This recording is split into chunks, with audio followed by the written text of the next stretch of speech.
रसते रसता।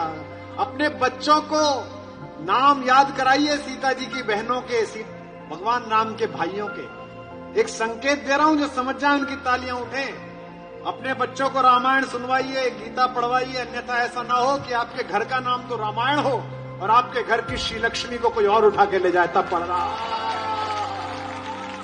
आपके अपने घर पर बेटी हो और आप किसी और की बेटी पर भद्दी टिप्पणी करके सस्ती तालियां बटोरेंगे तो आपको क्या कहा जाएगा? यही लगेगा कि सस्ती लोकप्रियता के लिए आप किस लेवल तक गिर सकते हैं। और यही कुछ ऐसा किया है आपने कुमार विश्वास जी। कुमार विश्वास जी, आपने सिर्फ सोनाक्षी सिन्हा की अंतरधार्मिक विवाह पर घटिया तंज नहीं कसा है, आपने असली अपनी महिला विरोधी मानसिकता भी दिखा दी। आप ही के शब्दों को आपके सामने बोलती हूँ। आपने कहा ना, वरना कोई आपके घर की श्री लक्ष्मी को उठा ले जाएगा। ये उठा ले जाने का क्या तात्पर्य होता है? क्या लड़की कोई सामान है, कोई वस्तु है, टेबल पर रखा हुआ गुलदस्ता है जिसको कोई उठा ले जाएगा? ये जो मानसिकता है ना कि जब तक लड़की पिता के घर में उसकी संपत्ति है, जब पति के घर में गई तो उसकी संपत्ति है, ये कब बदलिएगा और ये कब बदलेगी? और ये कितनी घटिया सोच है। विवाह जो है ना, वो बराबरी का रिश्ता होता है। उसका आधार, उसकी नींव परस्पर प्रेम और परस्पर विश्वास होता है। 2024 के भारत में एक लड़की ने अपनी मर्जी से शादी कर ली तो आप उसकी परवरिश पर सवाल उठाने लगे। मतलब 2024 के भारत में एक लड़की को यह हक की आजादी नहीं है कि वो जिसको चाहे उससे शादी कर सके।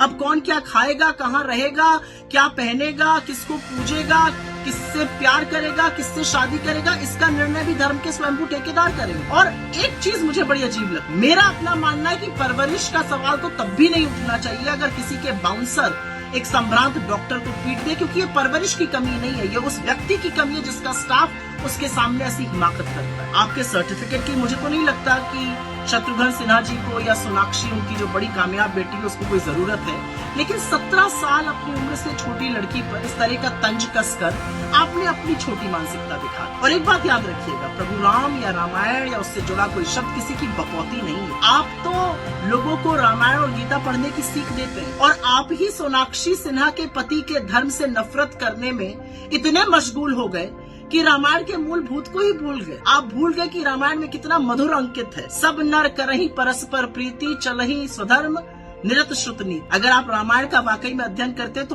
प्रेम को जरूर समझते, आपसी सौहार्द को जरूर समझते, इस तरह की नफरती बात नहीं करते। आपके अंदर राम कथा वाचक बनने की बहुत लालसा है और होनी भी चाहिए, कोई गलत बात नहीं है इसमें। लेकिन काश आपके अंदर प्रभु राम की रत्ती भर भी मर्यादा और रत्ती भर भी शालीनता हो। आपको कुछ क्षण के लिए थोड़ी सस्ती लोकप्रियता तो जरूर मिली, लेकिन आपका कद जमीन में और धंस गया। और मैं आशा करती हूँ कि आपको एहसास होगा आपने गलत किया। आप एक पिता से और उसकी बेटी से माफी